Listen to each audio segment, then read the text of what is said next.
Dhakane brand संपवण्यामध्ये मुंडेंचा हात आहे असं प्रत्येकाचं मत आहे. प्रत्येक जण तसं म्हणतायत. कोण काही म्हणत असेल तर तो ज्याच्या त्याच्या व्यक्तिगत दृष्टिकोनाचा विचार आहे, पण मला तसं काही वाटत नाही.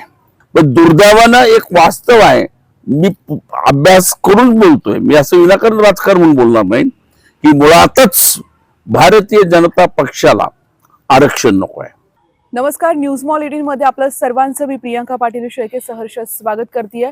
रणांगण विधानसभेचं या अंतर्गत आपण आज बातचीत करणार आहोत एक अशा व्यक्तीसोबत, खऱ्या अर्थानं केंद्रीय मंत्र्यांचा मुलगा आणि त्यानंतर लोकांमध्ये मिसळणारा, लोकांशी हितगुज करणारा असं एक व्यक्तिमत्व जे विधानसभेसाठी आता तयारी करतंय. तुमच्या लक्षात येत असेल की मी कोणाबद्दल बोलतेय. मी सध्या आहे शेवगाव पाथर्डी मतदारसंघामध्ये आणि या ठिकाणी जो ब्रँड अगदी कित्येक वर्षापासून गाजलेला आहे असा ब्रँड म्हणजेच ढाकणे ब्रँड, आणि माझ्या समवेत आहेत या ठिकाणी केंद्रीय मंत्री बबनराव ढाकणे यांचे सुपुत्र प्रताप काका ढाकणे. सर, आपलं खूप खूप स्वागत आहे या ठिकाणी. आणि आज शेवगाव पाथर्डी मतदारसंघ म्हटल्यानंतर प्रतापराव ढाकणे यांचं नाव चर्चेला येत असतं आणि खऱ्या अर्थानं बबनराव साहेबांनी जे काम केलेलं आहे ते काम खूप मोठं आहे. अनेक निर्णायक कामं या ठिकाणी मार्गी लागलेली आहेत. सगळ्यात पहिल्यांदा यंदाच्या निवडणुकीला सामोरे जात असताना वडिलांची उणीव भासेल? नक्कीच. व्यक्ती कुठल्या क्षेत्रातली असो आणि कोणीही असो, जीवनामध्ये आई आणि वडील हे कोणत्याही व्यक्तीच्या जीवनासाठी सर्वोच्च स्थानी असतात. मी तर अशा घरात जन्माला घेतलं की ज्या व्यक्तीनं संपूर्ण शून्यातून आपलं एक राजकीय सामाजिक वलय निर्माण केलं. कर्तबगारीनं कुठलाही बॅकग्राऊंड राजकीय नसताना बंडखोरीच्या वृत्तीमुळं जिथं अन्याय घडेल, जिथं सामान्य माणसाला न्याय मिळत नाही अशा ठिकाणी लढलं पाहिजे आणि त्या सामान्य माणसाला न्याय मिळवून दिला पाहिजे अशा विचारानं आयुष्यभर ज्यांनी काम केलं अशा व्यक्तीचा मी मुलगा आहे. आणि त्याच विचारानं मी गेली 30 वर्ष त्यांच्या संस्कारातनं काम करत आहे राजकीय जीवनामध्ये, सामाजिक जीवनामध्ये. आणि आता अगदी महिन्याभरानंच 1 वर्ष होईल. अशाच त्यांची आठवण, त्यांचं मार्गदर्शन, त्यांच्या अनुभवातले बोल याचं स्मरण मला सारखं होत असतं. उणीव तो ही नक्कीच भासणार आहे, त्याबद्दल शंकाच नाही.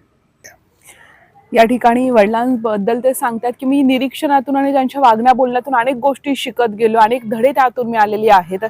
खऱ्या अर्थानं या देशाला वंजारी मंत्री म्हणून बबनराव ढाकणे यांच्या रूपानं मिळालेला होता. 14व्या वर्षी नेहरूजींना भेटण्याचा जो मानस ठरतो ते मंत्री ते राहिलेले आहेत. आणि एक सोशल मीडियावरती चांगला व्हिडिओ व्हायरल होतोय, तो म्हणजे एकीकडे वडील तुमच्याबद्दल भरभरून स्टेजवरती बोलतायत आणि तुम्ही दुसरीकडे ढायमोखून रडत आहात. वडिलांनी तुमचा सत्कार केला होता की माझ्या मुलाला हार पचवण्यासाठी वाघाचं काळीज लागतं.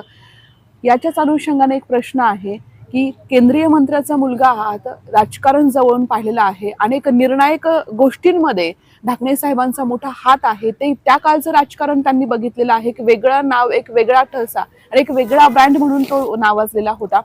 आतापर्यंत, आज घडीपर्यंत प्रतापराव ढाकणे हे खुर्चीपासून, सत्तेपासून लांब का आहेत, किंवा काय मध्ये उलथापालथ झालेली आहे? अगदी तोंडाशाळेला घास का निघून जातोय, काय सांगाल? आता याला असं एका वाक्यात उत्तर देता येत नसतं. शेवटी आपण भारतीय संस्कृतीतली माणसं आहोत आणि आपण श्रद्धाळू माणसं आहेत. शेवटी कुठल्या विषयावरती काही उत्तर नाही सापडलं तर तो ठीक आहे, योग नव्हते. अन्यथा आदरणीय ढाकणे साहेबांच्या संघर्षाचा वारसा मला मिळालेला आहे. कोणाच्याही जीवनामध्ये वडिलांची प्रॉपर्टी वगैरे मिळणं हा गौण भाग आहे. ती वारसा हक्काने प्रत्येक मुलाला, मुलीला आई वडिलांची प्रॉपर्टी मिळत असते. परंतु मी ज्या कुटुंबात जन्म घेतलाय ते कुटुंब हे समाजातल्या सामान्य माणसाच्या सुखदुःखाशी बांधलं गेलेलं कुटुंब गेली 60-65 वर्षापासून. माझ्या अगदी आजोबापासून आमची ही बांधिलकी आहे. आणि म्हणून माझे आजोबा एक सामाजिक कार्यकर्ते, राजकीय कार्यकर्ते म्हणून वावरले होते. माझ्या दृष्टिकोनातून कार्यकर्त्याची व्याख्या करताना आपल्यामुळे समाजातल्या सामान्य माणसाला कोणीही वंचित आहे, कोणी अडलेलं आहे, नडलेलं आहे, कोणाचे काही प्रश्न आहेत आणि त्या प्रश्नावरती जर आपल्या बोलण्यामुळं, आपल्या कृतीमुळं, आपल्या मदतीमुळं जर त्या वंचित माणसाला न्याय मिळत असेल तर तो खरा कार्यकर्ता आहे. खरा कार्यकर्ता हा निरपेक्ष भावनेनं काम करत असतो आणि ती निरपेक्ष भावना ठेवून केलेलं कामच खऱ्या अर्थानं कार्यकर्त्यांची पोचपावती असते. मला मागच्या निवडणुकीत जो सुमारे 1,00,000 मतं लोकांनी दिलेले आहेत. याचा अर्थ 1,00,000 लोकांचं प्रेम आपल्यावरती सिद्ध केलेलं आहे. आणि मग या 1,00,000 लोकांचा आधार म्हणून आपण काम केलं पाहिजे. अन्यथा जर आपण पराभूत झालो आणि आता आपण काही घेणं देणं नाही समाजाचं, हा कृतज्ञपणा आहे. तुम्ही सांगितलं की मी विरोधकांचं देखील भरभरून कौतुक करेल. तो मनाचा मोठेपणा, तो एक ब्रँड आहे, ढाकणे ब्रँड, जो सर्वश्रुत होता किंवा प्रत्येकाला माहित होता. पाथर्डी बीड अगदी जवळ जवळ आहे आणि विशेष थोडंसं ढाकणे असतील, मुंडे असतील. ढाकणे ब्रँड संपवण्यामध्ये मुंडेंचा हात आहे असं प्रत्येकाचं मत आहे, प्रत्येक जण तसं म्हणतायत. मात्र त्या मुंडेंची देखील एक क्रेज कुठेतरी कमी होतीये. कसं बघताय या सगळ्या गोष्टींकडे तुम्ही? ना असं कोण काही म्हणत असेल तर तो ज्याच्या त्याच्या व्यक्तिगत दृष्टिकोनाचा विचार आहे, पण मला तसं काही वाटत नाही. राजकारण हे सतत परिवर्तनीय असतं. एकूणच निसर्गाचा नियम परिवर्तन आहे. एकाची जागा दुसरा घेतो, दुसऱ्याची जागा तिसरा घेतो. हा मूळ निसर्गाचाच स्थायी स्वभाव आहे, हा प्राकृतिक स्वभाव आहे, निसर्गाचा स्वभाव आहे. स्वर्गीय बबनराव ढाकणे होते. साहेबांचा काळ सुमारे 50 वर्षाचा राजकीय जीवनातला होता. गोपीनाथजी मुंडे साहेब हे सुद्धा एक संघर्ष करून शून्यातनं उभं राहिलेलं नेतृत्व होतं.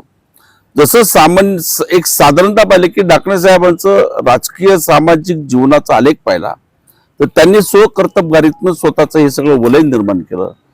तसं परळी तालुक्यातल्या एका सामान्य शेतकरी कुटुंबात जन्म घेतलेल्या गोपीनाथ मुंडे साहेबांनी देखील याच संघर्षाच्या विचारातनं सामान्य माणसाला न्याय मिळावा या विचारातनं त्यांनी त्यांच्या राजकीय जीवनात काम करायला सुरुवात केली. आणि साहजिकपणानं सूर्य मावळतो आणि सूर्य उगवतो आणि कालाच्या प्रवाहात राजकारणात हे बदल होत असतात.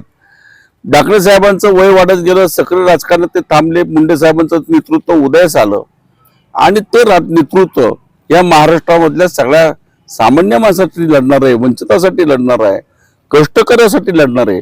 आणि म्हणून त्याच नेतृत्वाला सगळ्या महाराष्ट्रांनी मान्यताही दिली होती. ह्याच्यात वागवं काही नाही, अगदी योग्य आहे. मी देखील आदरणीय मुंडे साहेबांच्या बरोबर सुमारे 13-14 वर्ष अगदी जवळचा सहकारी म्हणून काम केलं, एक तरुण सहकारी म्हणून काम केलेलं आहे. त्यांचाही जीवनपट मी संघर्षाचा जवळून पाहिलेला आहे. अगदी त्यांच्या सावलीसारखं त्यांच्या सोबत राहिलेला आहे.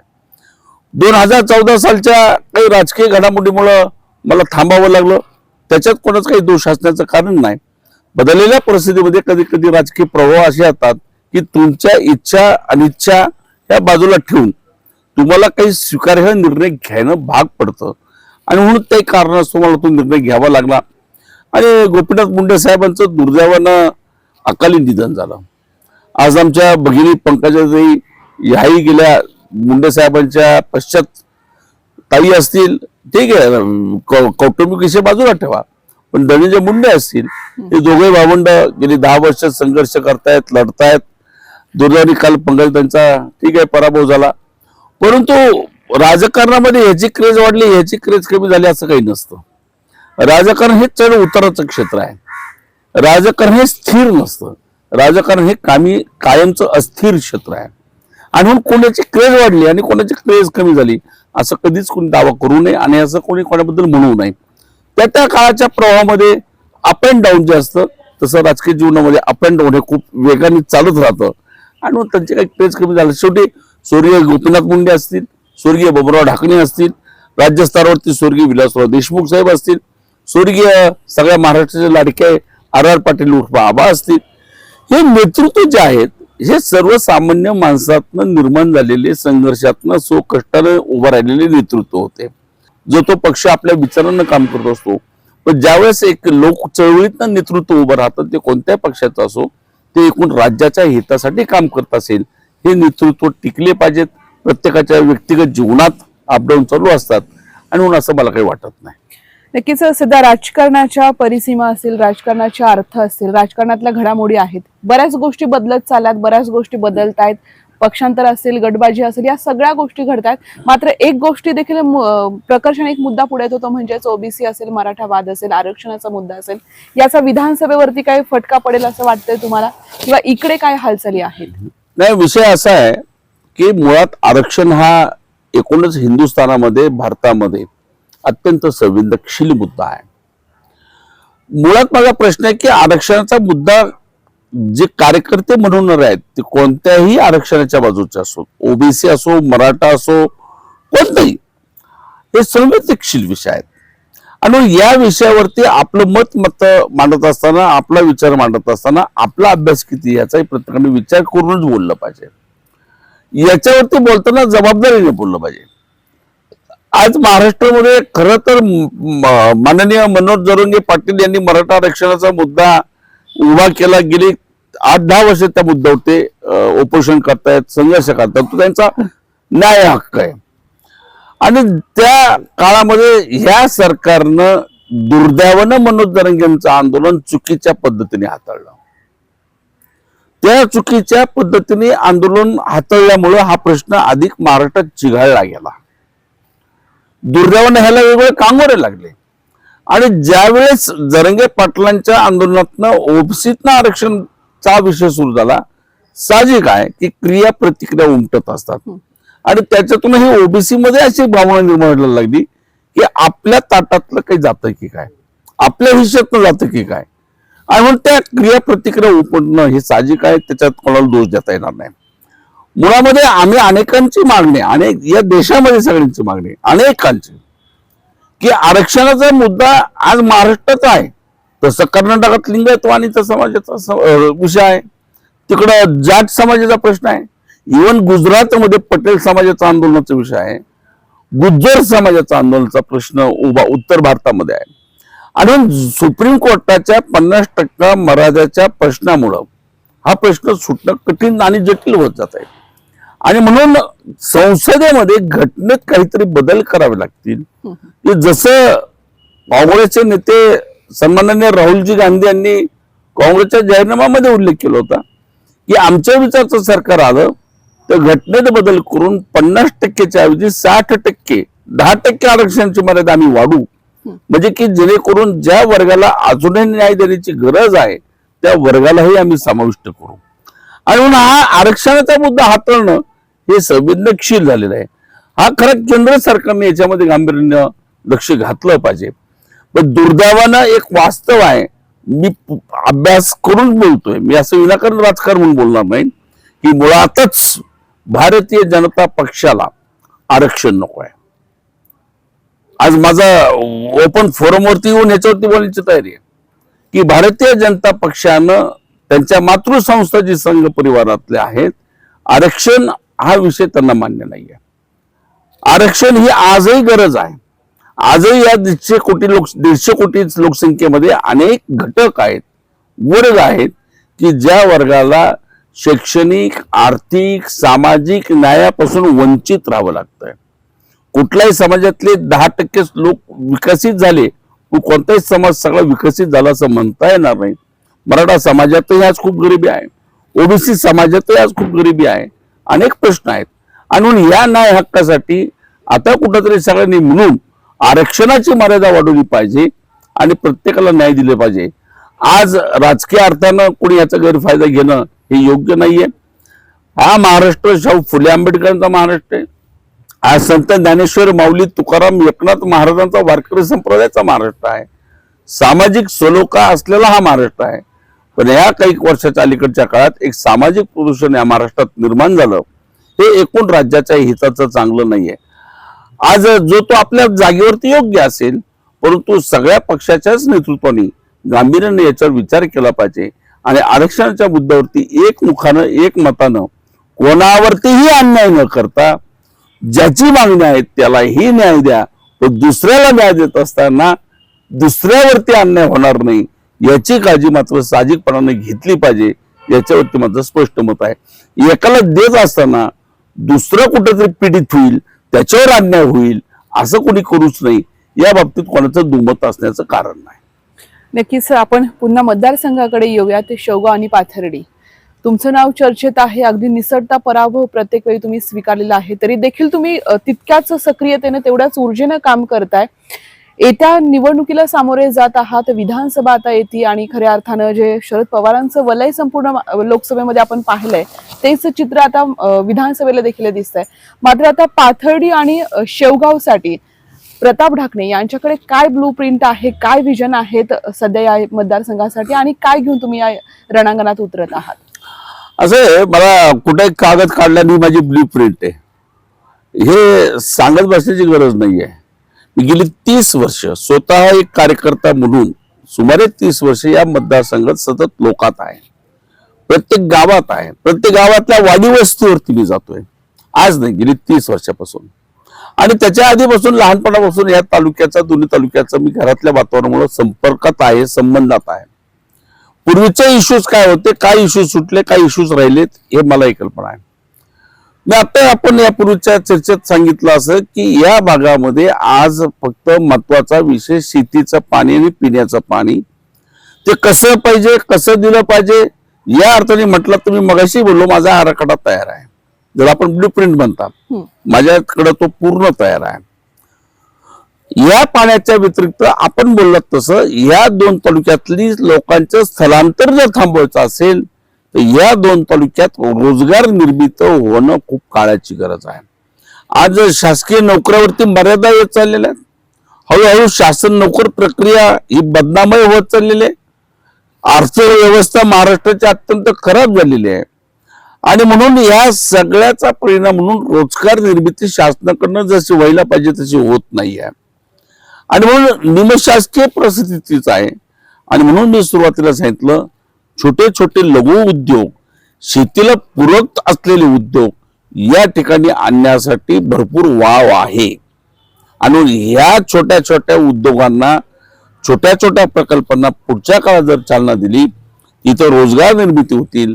आज माझे तरुण मित्र जे बेरोजगारीच्या प्रश्नाने त्रस्त आहेत त्यांच्या हाताला कायम इथं जर काम मिळालं तर त्याचा रोजगार इथला हा त्याची शेतीही सांभाळण्यासाठी योग्य राहतो, त्याचा प्रपंच उभा राहतो. आणि स्थलांतर झाल्याने किती प्रश्नाला तोंड द्यावं लागतं हे स्थलांतरित झालेल्या माणसाला जर विचारलं तर त्याचे दुःख वेगळे आहेत. आणि माझ्यासाठी तो एक महत्वाचा भाग आहे. तिसरा, इथे विजेचा तोही मोठा प्रश्न आहे.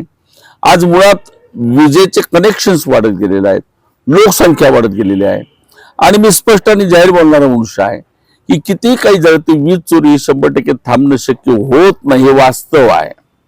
आणि कुठंतरी ह्याला आता आपण या गोष्टीचा विचार करून, पाणी उपलब्ध आहे, वीज वेळेवरती पुरेशी, 24 तास कोणी वीज मागत नाहीये कृषी पंपाची, पण शेतकऱ्याला कृषी पंपाची वीज सलग 8 तास जर मिळाली, ती पण दिवसा मिळाली तर त्याचं पाणी त्याला उपलब्ध असलेली 8 तास वीज तर त्याला कोणाच्याही दारात गरज जायची पडणार नाही. इथं सबस्टेशन सुद्धा जे झालेत तेही स्वर्गीय बबनराव ढाकणेंच्याच काळात झालेत, हे सत्य नाकारतात. सत्य मुळातच या 2 तालुक्यात लाईट आली, वीज आली की जी बबनराव ढाकणे साहेबांची विधानसभेतली उडी सगळ्या देशात गाजलेली आहे की जी पहिल्या प्रथम सभागृहात त्या बाबतीत घडली होती. आणि त्यावेळेस 18 जुलै 68 या 2 तालुक्यात ढाकणे साहेबांना 7 दिवसाचा तुरुंगवास आर्थर रोड मुंबईला जेल भोगावं लागलं होतं. आणि 18 जुलै 68 या ठिकाणी विजेचे काम येऊन पडले, तारा पडल्या आणि त्यावेळेचे तत्कालीन मुख्यमंत्री स्वर्गीय वसंतराव नाईक साहेबांनीच विजेचं उद्घाटन केलं. तो दिवस मला एवढा का माहितीये, मी त्याच दिवशी जन्माला आलो 18 जुलै 1968. बबनरावांनी प्रताप केला म्हणून माझं नाव प्रताप ठेवलेलं आहे. पण आता लोकसंख्या वाढली, वस्त्या वाढल्यात. पूर्वी गाव होतं, गाव संपूर्ण गावात राहत होतं, कुटुंब वाढत गेली, गाव छोटं पडायला लागले आणि म्हणून आपल्या आपल्या सोयी लोक त्या शेतामध्ये वस्त्या करून राहायला लागले. आणि विजेचं वितरण प्रॉपर होण्यासाठी सबस्टेशनची संख्या वाढली पाहिजे होती, ती वाढवण्याची गरज आहे. नक्कीच निर्णायक गोष्टी आहेत आणि जसं त्यांनी सांगितलं की 30 वर्षात जे झाले ते राहिले ते मी अनुभवतोय, त्याचं ऑब्झर्वेशन चालू आहे. त्यामुळे एक अनुभवी तुमच्याकडे आराखडा आहे आणि लोकांना जे पाहिजे तेच तुम्ही देणार आहात. खऱ्या अर्थानं चर्चा तुमची आहे, कौल देखील तुम्हालाच मिळेल, याच आमच्या शुभेच्छा आहेत. या चर्चेसाठी तुर्तास मी इथेच थांबतेय. धन्यवाद. थँक्यू, धन्यवाद.